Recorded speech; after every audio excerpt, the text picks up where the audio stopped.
Salam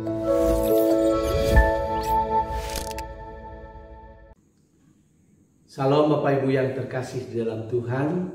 Kembali kita berjumpa di dalam sarapan rohani Jemaat Galang Ningxia Abian Base. Di hari yang ke-9 di bulan Mei ini kita sudah disiapkan dua bacaan firman Tuhan yang hendak akan kita baca dan renungkan bersama-sama. Sebelum kita membaca dan merenungkan firman Tuhan, mari kita mohon pertolongan Roh Kudus, biar Dia yang menuntun kita dalam perenungan pada pagi hari ini. Mari kita berdoa. Segala puji, hormat, dan kemuliaan kami naikkan kepadamu ya Bapa. Karena pagi hari ini kami boleh memasuki hari Tuhan yang baru. Kami akan melakukan segala aktivitas kami pada hari ini. Sebelum kami melakukan semuanya itu Tuhan, biarlah kami boleh mendasari kehidupan kami dengan kebenaran firman Tuhan. Dan biarlah firman itu akan menuntun kami sepanjang hari ini. Layakkan kami untuk membaca dan merenungkan firman-Mu ya Bapa. Sehingga benar firman yang datangnya daripada Tuhan boleh kami dengarkan, kami merenungkan bersama-sama. Terima kasih Bapa di surga. Di dalam nama Tuhan Yesus kami memohon semuanya. Amin. Dua bacaan firman Tuhan yang disediakan bagi kita pada pagi hari ini. Bacaan yang pertama diambil dari Daniel 2 ayat yang ke-44. Demikian firman Tuhan. Allah semesta langit akan mendirikan suatu kerajaan yang tidak akan binasa sampai selama-lamanya. Dan bacaan yang kedua diambil dari Lukas pasal yang ke-22 ayat yang ke-29 sampai ayat 30. Demikian firman Tuhan. Dan aku menentukan hak-hak kerajaan bagi kamu, sama seperti Bapakku menentukan bagiku bahwa kamu akan makan dan minum semeja dengan aku di dalam kerajaanku.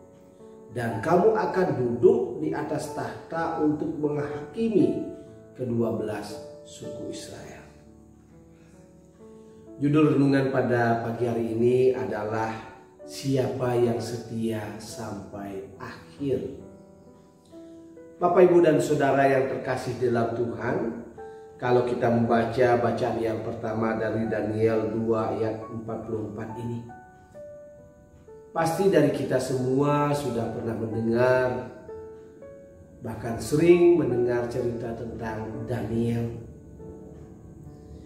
Misteri mimpi patung Raja Nebukadnezar dengan patung dengan kepala emas, dada dan lengan dengan perak, perut dan paha perunggu, kaki dari besi, dan jeriji dari tanah liat. Ini menggambarkan bahwa pada masa kejayaan Raja Nebukadnezar, pada masa kejayaan, pada masa keemasan, itu akan segera berakhir. Ini menggambarkan bahwa saat di atas, saat kejayaan, di saat keemasan, karena kesombongan itu akan segera berakhir.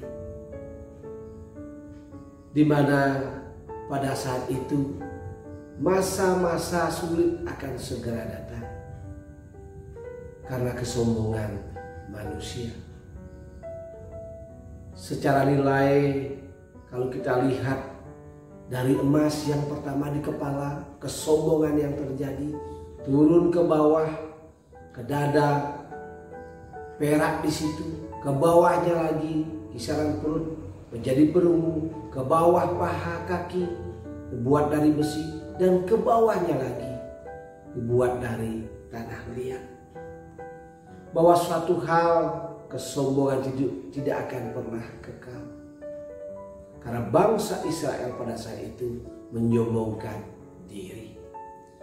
Bapak, Ibu, dan Saudara yang terkasih di dalam Tuhan,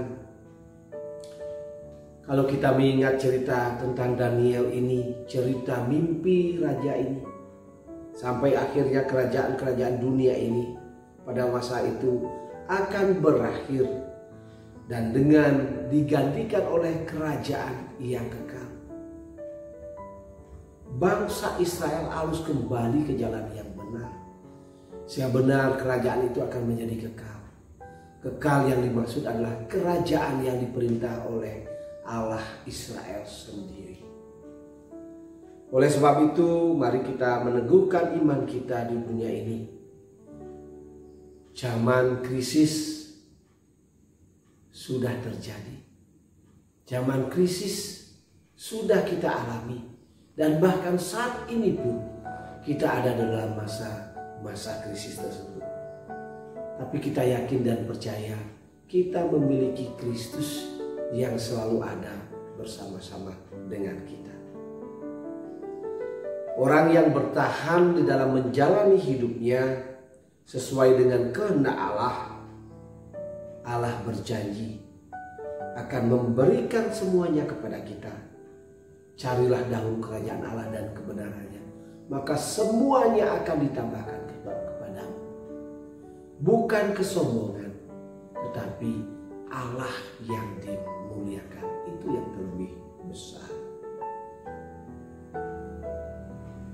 Dari bacaan yang kedua dalam Lukas 22 ayat yang ke-29 sampai 30.